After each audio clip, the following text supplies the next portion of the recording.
সাভার আশুলিয়ার মাটি ও মানুষের নেতা বাংলাদেশ জামায়াত ইসলামীর সম্মানিত মনোনীত এমপি প্রার্থী জননেতা জনাব অধ্যক্ষ মাওলানা আফজাল হোসেন, জননেতা জনাব মাওলানা আফজাল হোসেন।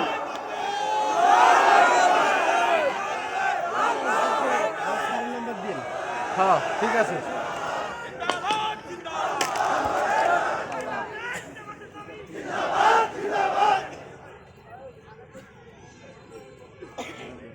আসসালামু আলাইকুম ওয়া রাহমাতুল্লাহি ওয়া বারাকাতুহু।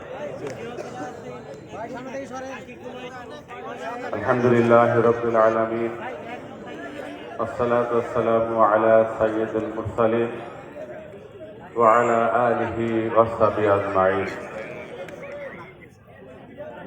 আউযু বিল্লাহি মিনাশ শাইতানির রাজীম। বিসমিল্লাহির রাহমানির রাহিম। ইন্নাল্লাহা লা ইউগাইয়িরু মা বিকাওমিন হাত্তা ইউগাইয়িরু মা বিআনফুসিহিম।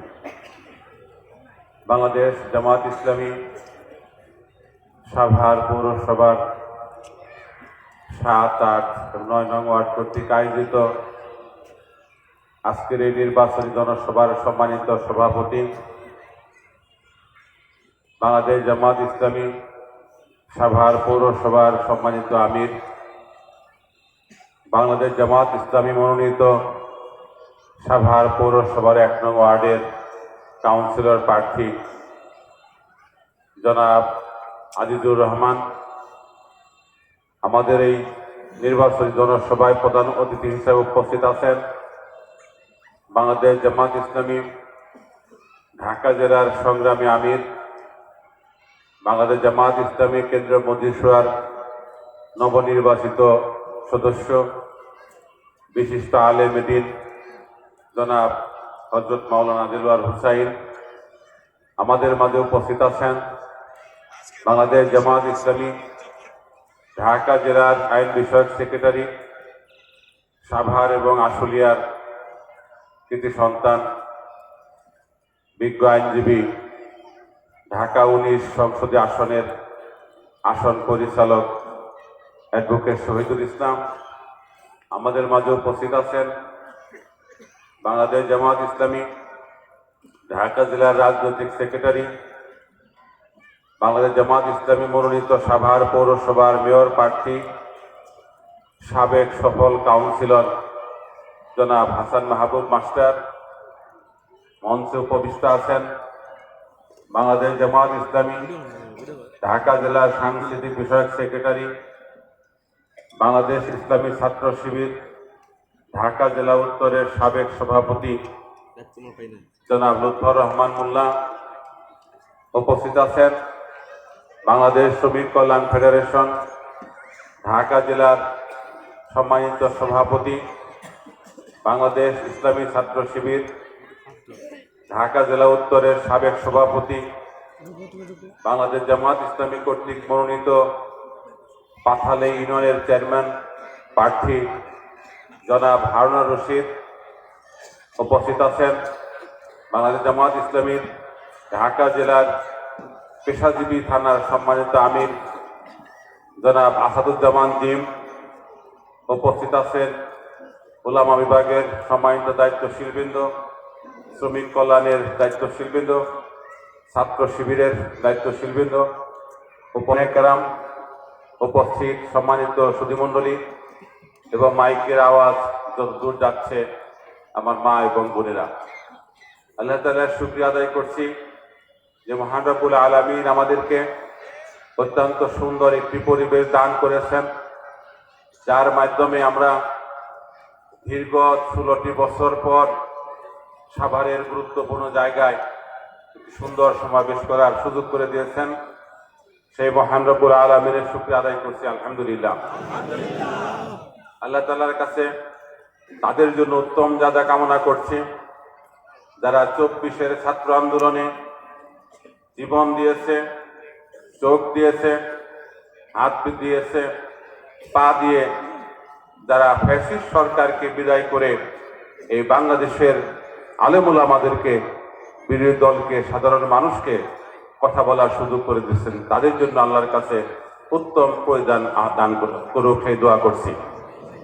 সম্মানিত বন্ধুগণ, বাংলাদেশ জামায়াত ইসলামী এদেশের আগামী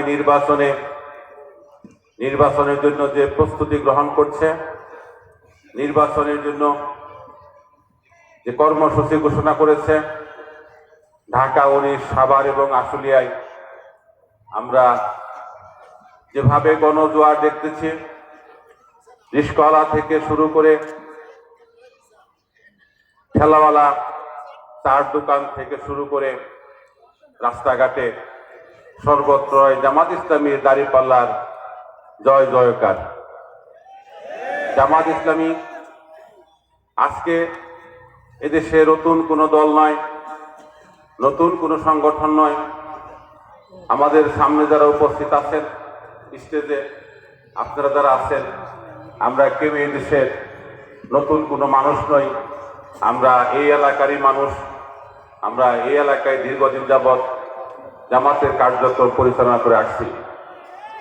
জামাত ইসলামী একটি কল্যাণকামী ইসলামী সমাজ এবং রাষ্ট্র কায়েম করতে চায়, যে সমাজে দুর্নীতি থাকবে না, যে রাষ্ট্রে দুর্নীতি থাকবে না, যেখানে স্বজনপ্রীতি থাকবে না, প্রত্যেকে তার নিজ নিজ যোগ্যতা বলে সকল রকমের কার্যক্রম পরিচালনা করবে।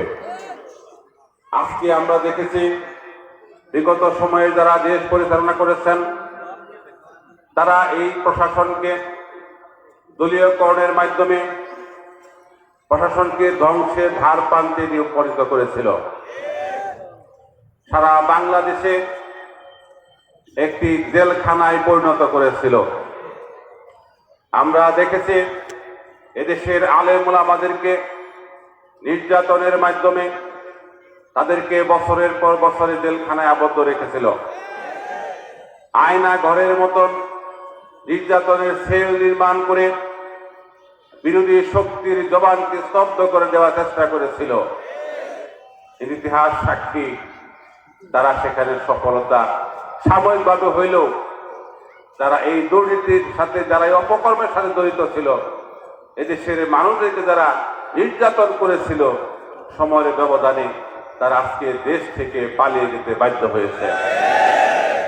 সংগ্রামের সাথী বন্ধুগণ, আমাদের এই দেশ স্বাধীনতার 54 বছরে এখানে জাতিতে জাতিতে ভেদাভেদ, ধর্মে ধর্মে ভেদাভেদ, মুক্তিযুদ্ধের পক্ষের বিপক্ষের শক্তির মধ্যে ভেদাভেদ সৃষ্টি করে এই দেশটাকে বিশ্বের গরিব দেশে পরিণত করার পায়তারা করেছে।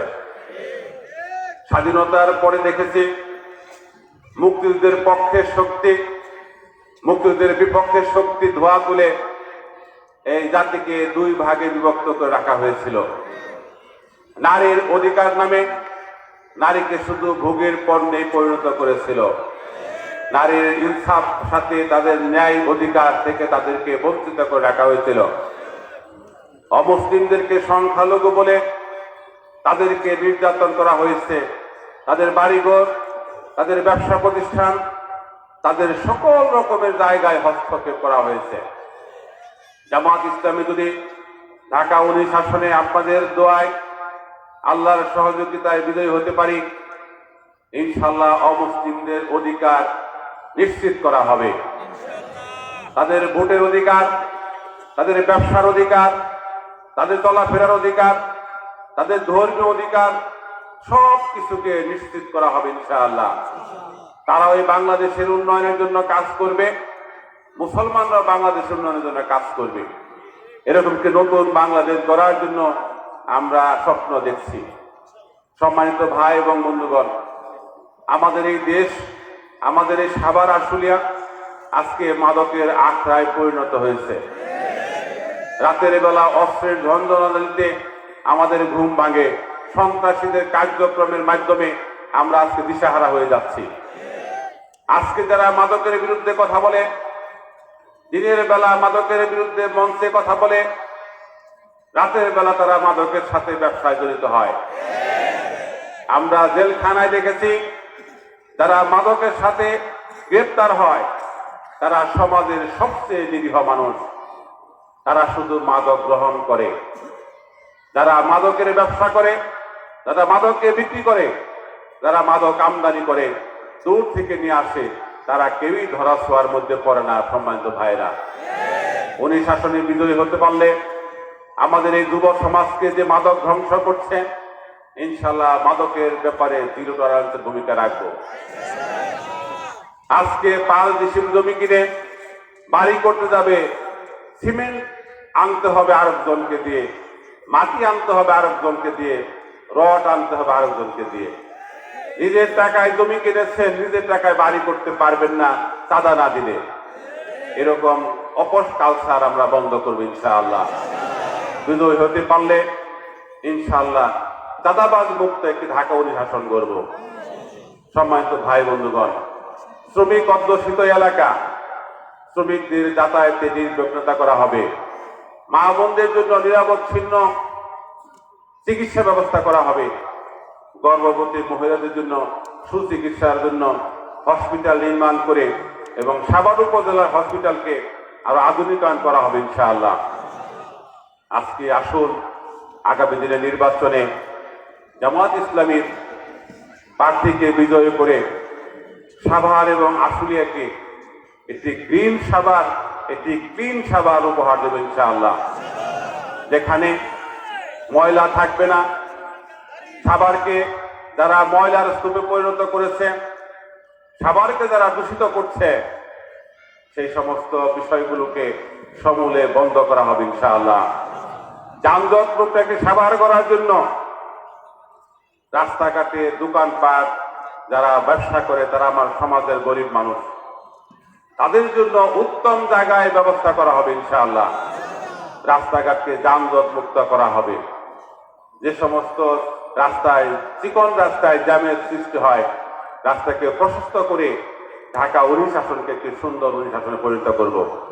আমরা ঢাকা অনুশাসনকে আমাদের ভবিষ্যৎ প্রজন্মের জন্য একটি সুন্দর সোনালী আসনে পরিণত করব, যেখানে তারা ছোট থেকে বড় হবে এবং তারা সুন্দর পরিবেশে বড় হয়ে তারা দেশ এবং জাতির জন্য একটি সুন্দর আয়োজন করবে। তারা ভবিষ্যৎ যারা দেশের নেতৃত্ব দেবে, এরকম শিশু বান্ধব এরকম একটি সমাজ আমরা উপহার দেব। তাই আসুন, আগামীর বাংলাদেশ হবে ইসলামের বাংলাদেশ, আগামীর বাংলাদেশ হবে দাঁড়িপাল্লা মার্কার বাংলাদেশ, আগামীর বাংলাদেশ হবে কুরআন দ্বারা শাসিত বাংলাদেশ, যে সমাজে সুদ থাকবে না, ঘুষ থাকবে না, দুর্নীতি থাকবে না। এরকম একটি আধুনিক বাংলাদেশ গড়ার জন্য আমরা যে স্বপ্ন দেখছি, এই স্বপ্নে আপনাদের সকল প্রদত্ত আহ্বান জানিয়ে আমি আমার কথা শেষ করছি। আবার দেখা হবে, কথা হবে কোনো একদিন, সে আশায় সবাইকে ধন্যবাদ জানিয়ে আমি আমার বক্তব্য শেষ করছি। আসসালামু আলাইকুম ওয়া রাহমাতুল্লাহি ওয়া বারাকাতুহু।